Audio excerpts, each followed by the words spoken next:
Welcome to Frenchy Tales. Make your learning journey fun and exciting with engaging stories.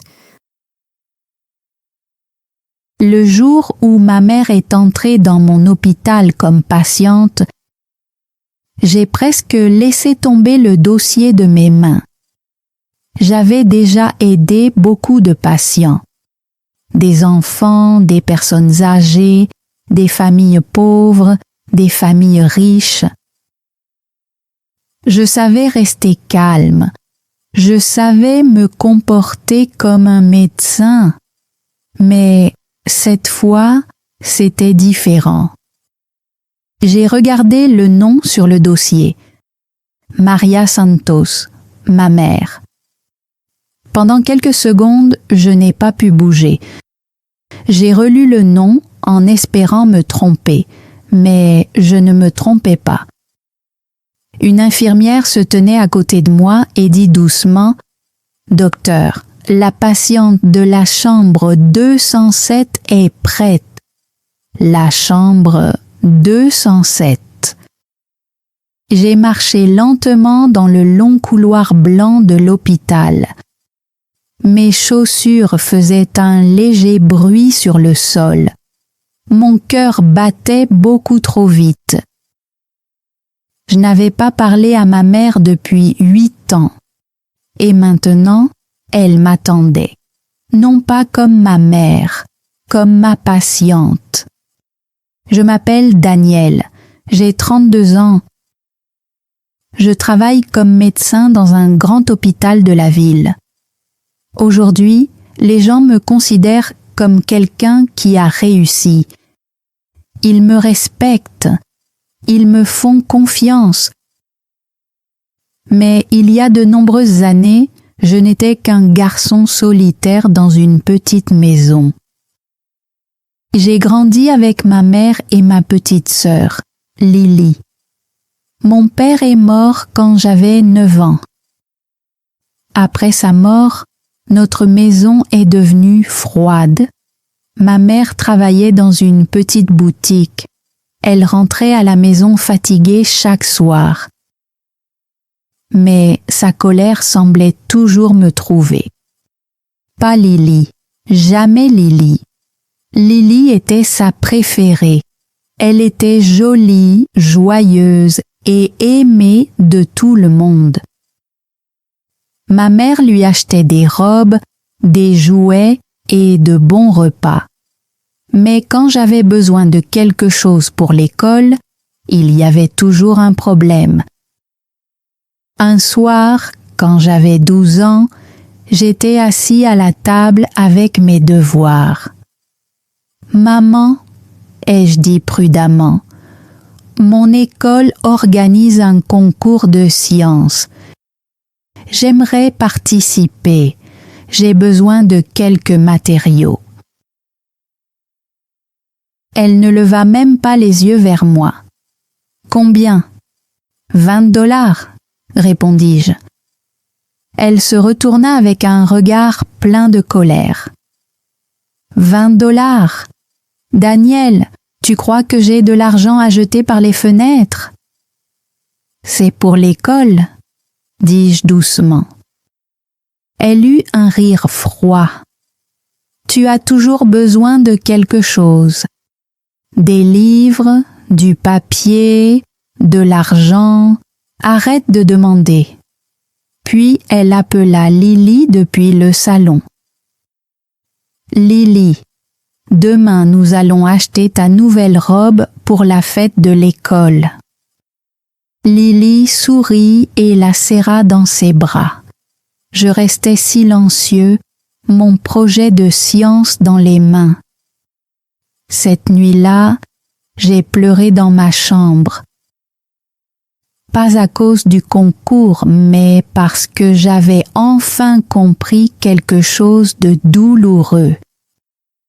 Ma mère aimait Lily d'une manière différente. Peut-être qu'elle ne m'aimait pas du tout. En grandissant, j'ai arrêté de lui demander de l'aide. Je travaillais après l'école, je livrais des journaux, je faisais la vaisselle dans un petit café. J'aidais un vieil homme à réparer des vélos. Chaque petite pièce que j'économisais était pour mes études. Quand j'avais 16 ans, mon professeur de biologie, Monsieur Carter, m'a demandé de rester après le cours. « Daniel, dit-il, tu as obtenu la meilleure note de toute l'école. » Je le regardais avec surprise. « Vraiment ?» Il sourit. « Tu es très doué en sciences. As-tu déjà pensé à devenir médecin ?» J'ai presque ri. « Médecin, c'est impossible. » Pourquoi impossible ? Les études de médecine coûtent beaucoup trop cher. Monsieur Carter prit un air sérieux.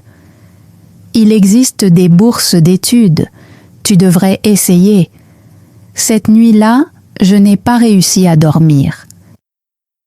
Pour la première fois, j'ai imaginé une autre vie. Une vie où je n'étais pas le fils oublié. Une vie où je pouvais devenir quelqu'un d'utile. Quelqu'un de respecté, quelqu'un qui comptait, un médecin. Mais quand j'en ai parlé à ma mère, son visage est devenu dur. Nous étions en train de dîner. « Je veux devenir médecin », ai-je dit. Elle posa sa cuillère. « Médecin ? » ?»« Oui. Monsieur Carter m'a dit que je pouvais demander des bourses d'études. » Elle secoua la tête. « Arrête de rêver, Daniel. » J'ai senti une douleur dans ma poitrine. « Je peux le faire. »« Non, » dit-elle. « Après l'école, tu trouveras un travail. Cette famille a besoin d'argent. Si je deviens médecin, je pourrai aider davantage plus tard. » Elle frappa la table avec sa main. J'ai dit non. Puis elle prononça des mots que je n'ai jamais oubliés. Si quelqu'un dans cette maison mérite d'aller à l'université, c'est Lily. Elle a un avenir. La pièce devint silencieuse. Lily baissa les yeux vers son assiette. Je ne dis rien, mais quelque chose se brisa en moi. Cette nuit-là, je suis resté assis dehors sous le ciel sombre et je me suis fait une promesse. Si ma mère ne croyait pas en moi, alors je croirais en moi-même. Je deviendrais médecin, même si je devais tout laisser derrière moi. Mais je n'aurais jamais imaginé qu'un jour, la même femme qui avait rejeté mon rêve serait allongée devant moi dans un lit d'hôpital. Faible, effrayée et ayant besoin de mon aide. Après cette nuit-là, j'ai changé. J'ai arrêté de demander du soutien à ma mère. J'ai arrêté de partager mes rêves avec elle. J'ai compris que si je voulais un avenir, je devais le construire seule. Alors j'ai travaillé encore plus dur. Pendant la journée, j'allais à l'école. Le soir, je faisais de petits boulots. Je lavais la vaisselle dans un café. Je livrais des journaux tôt le matin. Parfois, j'aidais un vieil homme à nettoyer son atelier de réparation de vélos. La plupart des nuits, je ne dormais que quelques heures. Mais à la maison, personne ne s'en souciait. Ma mère ne m'a jamais demandé pourquoi j'avais l'air fatiguée. Elle ne m'a jamais demandé si j'avais mangé. Elle ne m'a jamais demandé si l'école était difficile. Pour elle, je n'étais utile que lorsque je rapportais de l'argent à la maison. Un soir, je suis rentrée du café. Ma chemise sentait le café, le savon et la nourriture frite. Mes mains me faisaient mal. Quand je suis entrée dans la maison, ma mère et Lily étaient assises dans le salon. elles riaient ensemble. Des sacs de shopping étaient posés sur le sol. Salut, ai-je dit doucement. Aucune des deux ne répondit.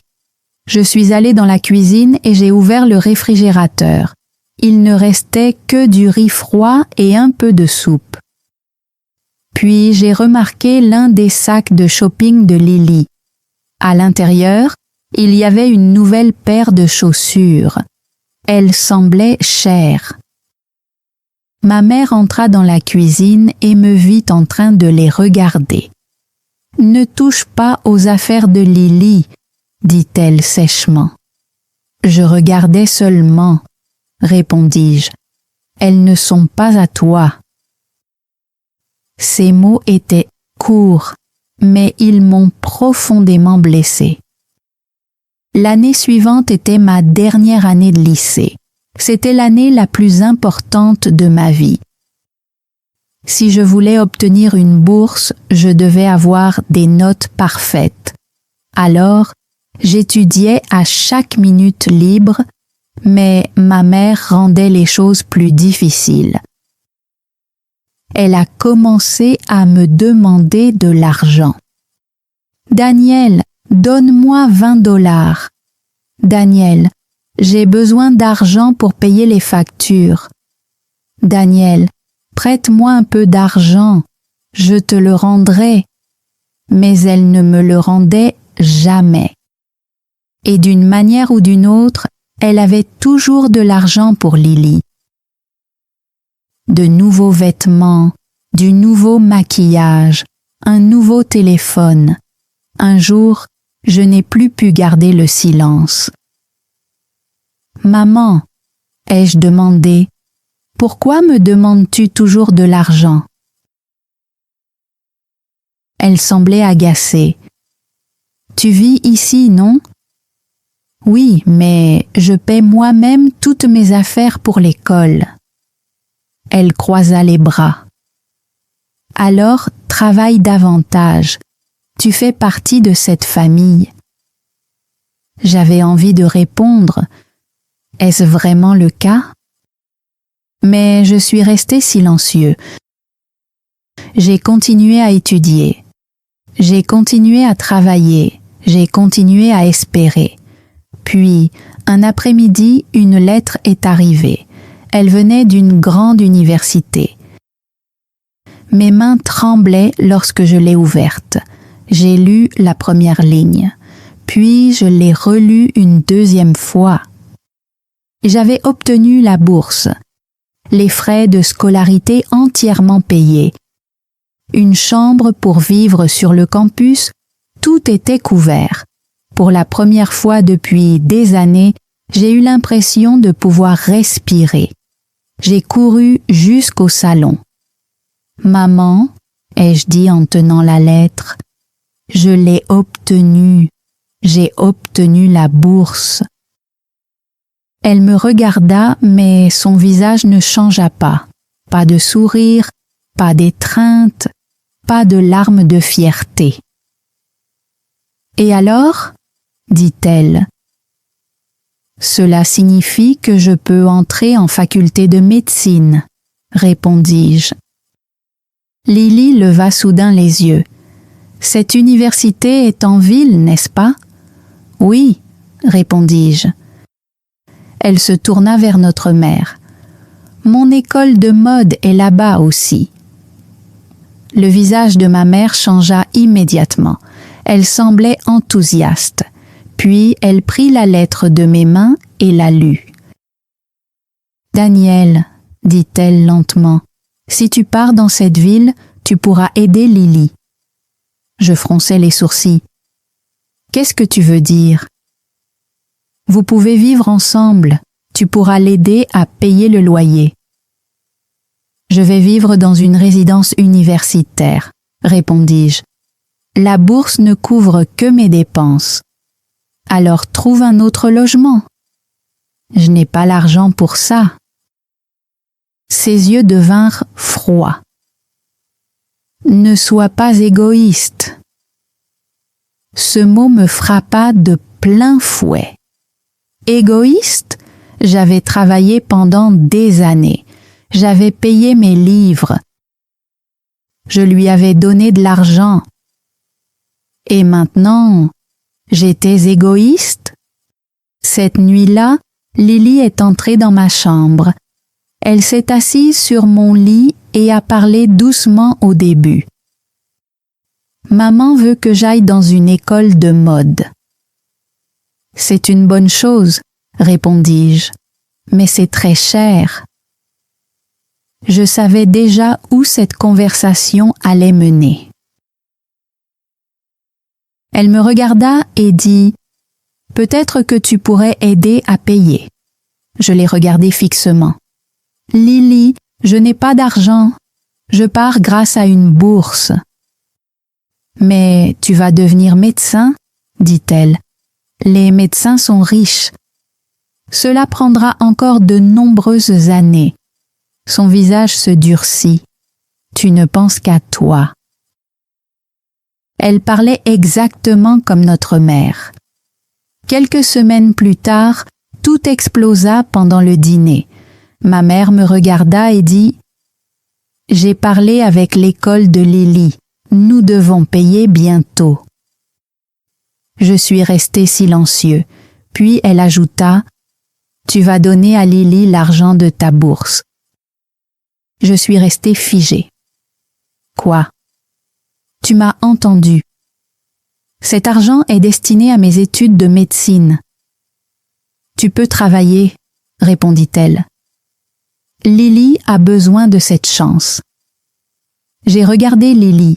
Elle n'a rien dit, pas un seul mot. Mes mains ont commencé à trembler.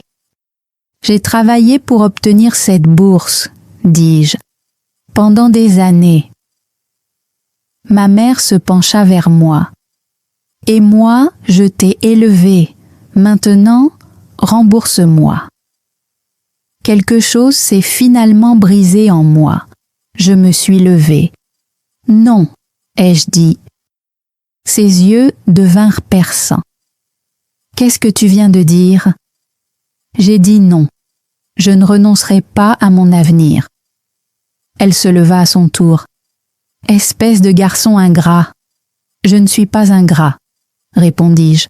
« Je choisis simplement ma vie. » Puis elle prononça les mots qui ont tout détruit. « Si tu pars en faculté de médecine, ne reviens jamais. » La pièce devint silencieuse. J'ai regardé Lily, espérant qu'elle dirait quelque chose. Mais elle baissa les yeux vers son assiette. C'est à ce moment-là que j'ai compris. J'étais seule dans cette famille. Alors, cette nuit-là, j'ai fait ma valise et je suis partie. Je pensais que partir était la pire douleur que je pourrais ressentir. Mais 8 ans plus tard, lorsque je marchais vers la chambre 207, j'ai découvert que ma mère cachait quelque chose d'encore plus terrible. 8 années passèrent. Pendant ces 8 années, je ne suis jamais retournée à la maison. Je suis partie en ville. J'ai intégré la faculté de médecine. J'étudiais le matin, je travaillais le soir et je ne dormais que lorsque mon corps ne pouvait plus avancer. De nombreuses fois, j'ai voulu abandonner. Les études de médecine étaient difficiles. La vie coûtait cher. J'étais seule. Mais chaque fois que je me sentais faible, je me souvenais des paroles de ma mère.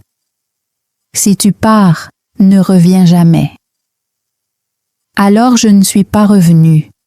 J'ai continué d'avancer. Petit à petit, je suis devenue la personne que j'avais toujours rêvé d'être, un médecin. Les gens m'appelaient désormais Docteur Daniel. Ils me respectaient, ils me confiaient leur vie. Mais au fond de moi, j'étais toujours le même garçon qui s'asseyait autrefois à la table du dîner en attendant que sa mère l'aime. Puis, Un matin, tout mon passé est revenu d'un seul coup. Je travaillais au service des urgences lorsqu'une infirmière s'est approchée rapidement de moi. « Docteur Daniel, dit-elle, nous avons une patiente souffrant d'un grave problème cardiaque qui est transférée dans votre service. » J'ai pris le dossier. « Comment s'appelle la patiente? » L'infirmière baissa les yeux vers le document. « Maria Santos. » Ma main s'est arrêtée. Pendant un instant, tous les bruits de l'hôpital disparurent. Maria Santos, ma mère. C'est ainsi que je me suis retrouvée à marcher vers la chambre 207. Chaque pas semblait lourd.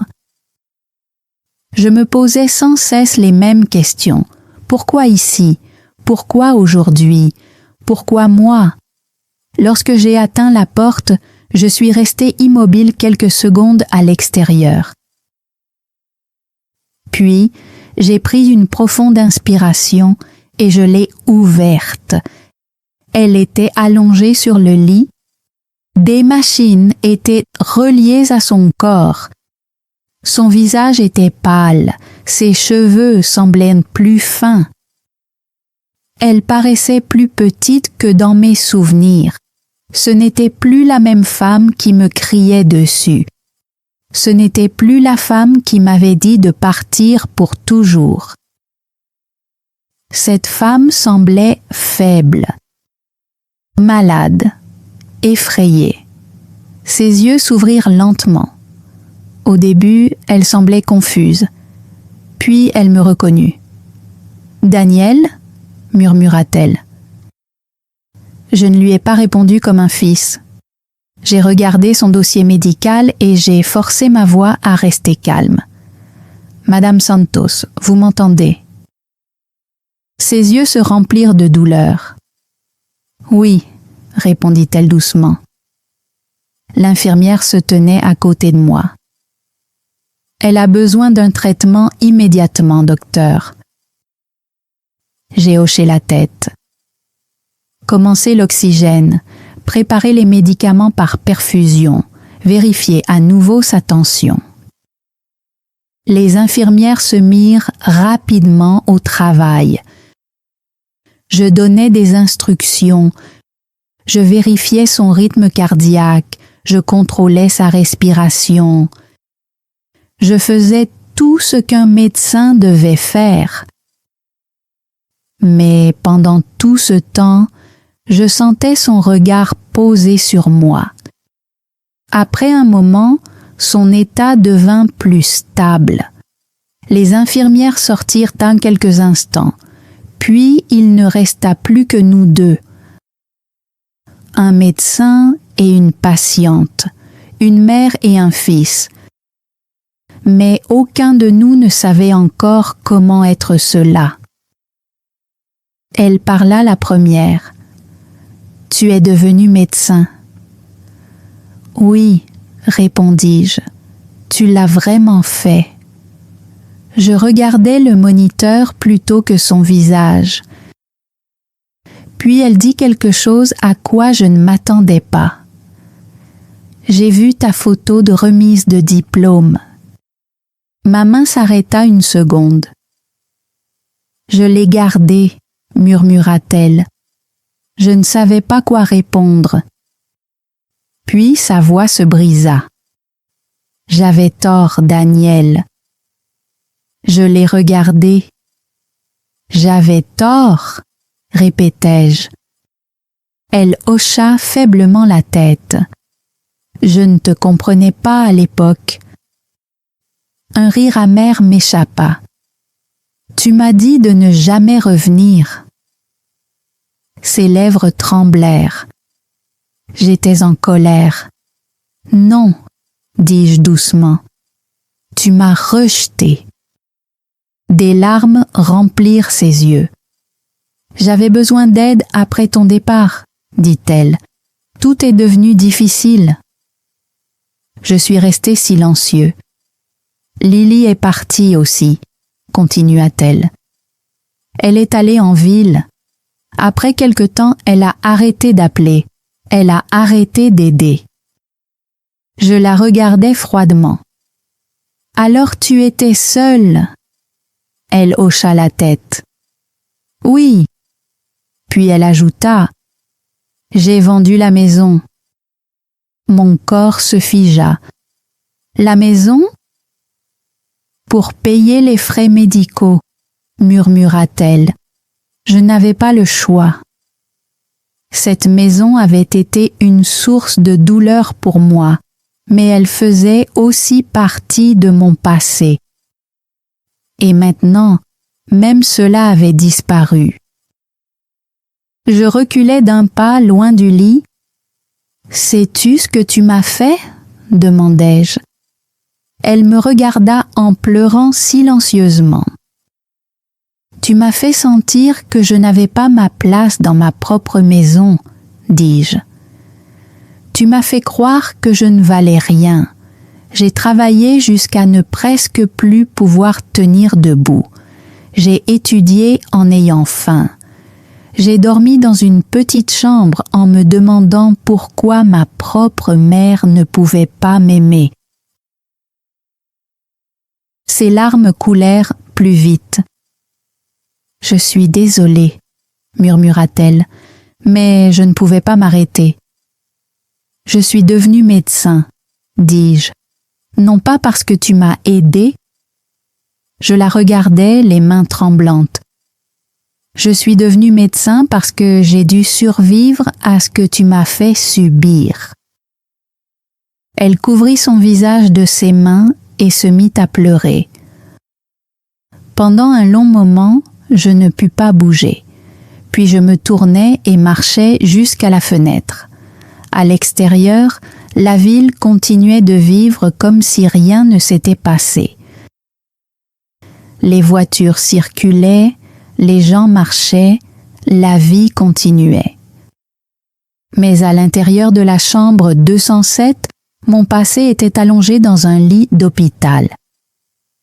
Quelques minutes plus tard, le médecin-chef entra dans la chambre.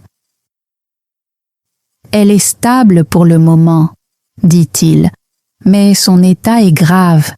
Elle pourrait avoir besoin de soins à long terme. Une opération est possible, mais elle comporte des risques. »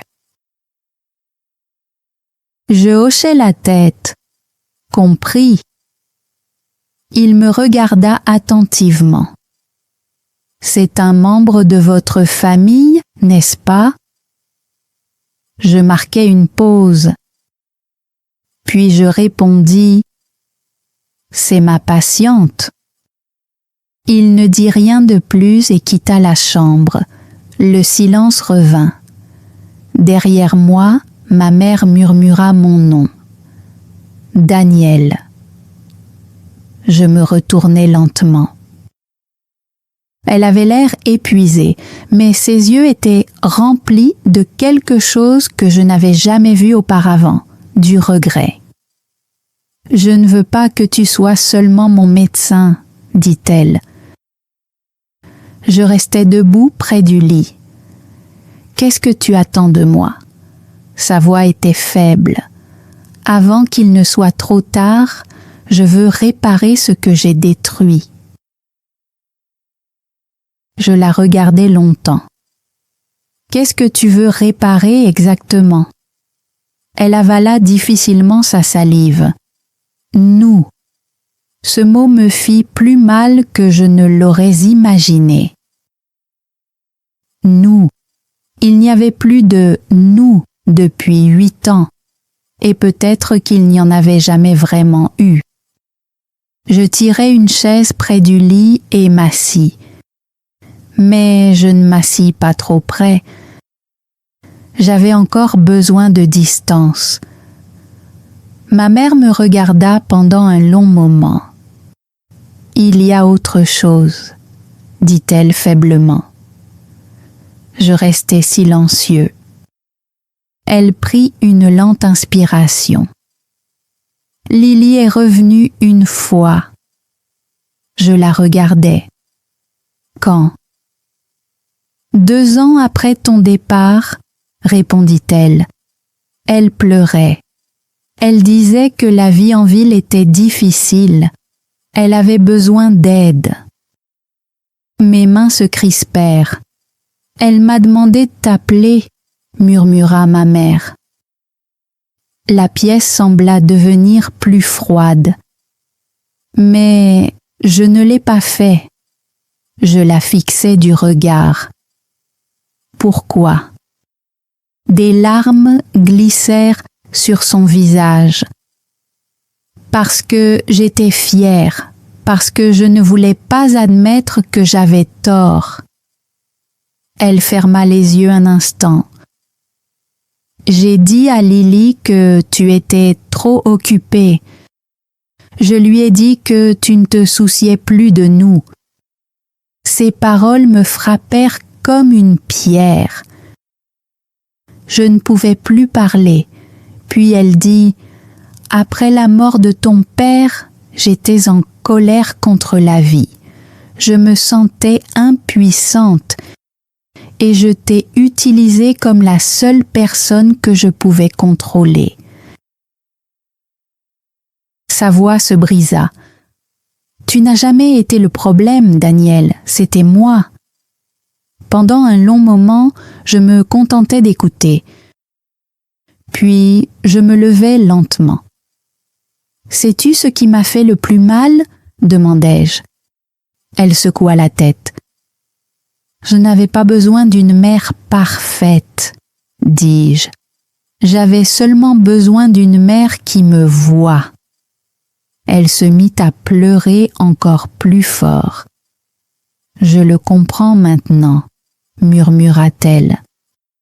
« Mais tu l'as compris trop tard, » répondis-je. La pièce redevint silencieuse. Puis l'infirmière entra avec un dossier.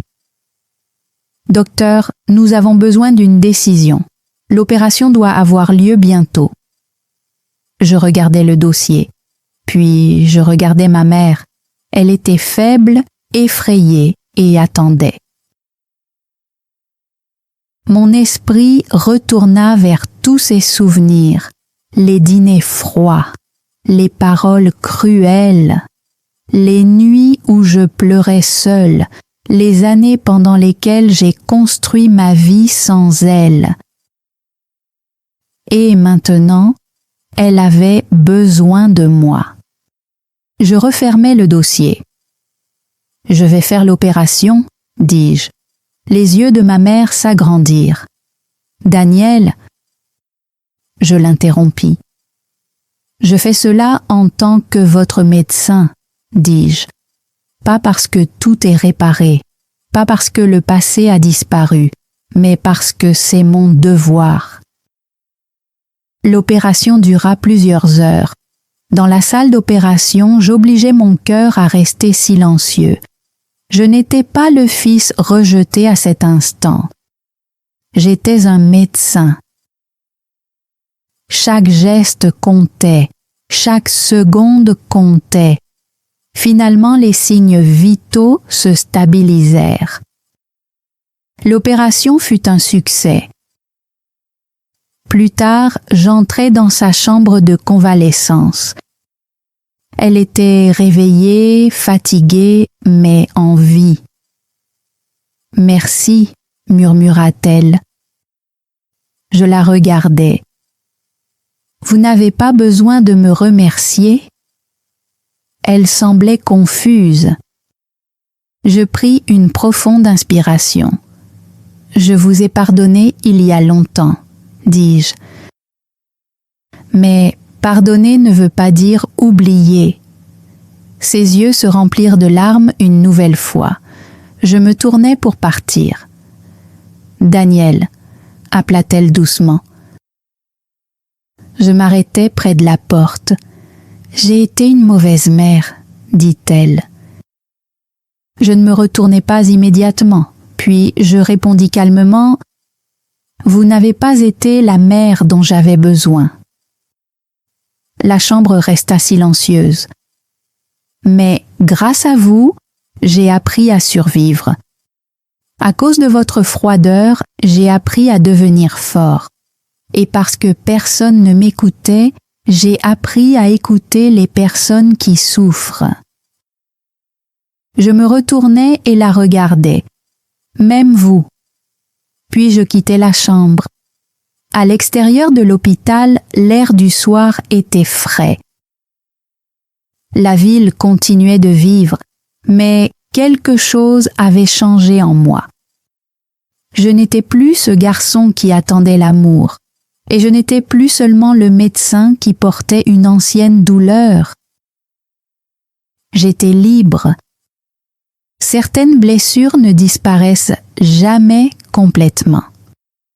Mais parfois elles deviennent la raison pour laquelle nous grandissons. Je regardais l'hôpital une dernière fois. Puis je continuais mon chemin, non pas loin de mon passé, mais au-delà de lui. Merci d'avoir regardé cette histoire jusqu'au bout. Si vous êtes resté jusqu'à la fin, je vous en remercie sincèrement. L'histoire de Daniel est douloureuse, mais elle nous enseigne quelque chose d'important. La souffrance peut nous rendre plus forts et pardonner ne signifie pas toujours oublier. Maintenant, j'ai un petit exercice pour vous. Le mot du jour est pardonner. Écrivez une phrase simple dans les commentaires avec le mot pardonner. Par exemple, je te pardonne ou il est difficile de pardonner ou Daniel a essayé de pardonner à sa mère. Dites-moi aussi, pensez-vous que Daniel a eu raison de sauver sa mère? Oui ou non? Si cette histoire vous a aidé à pratiquer votre compréhension orale, abonnez-vous à Frenchy Tales pour découvrir d'autres histoires simples et émouvantes. Continuez à écouter, continuez à pratiquer et à très bientôt dans une nouvelle histoire. Thanks for joining Frenchy Tales. Don't forget to like, subscribe, and keep learning through stories. See you next time.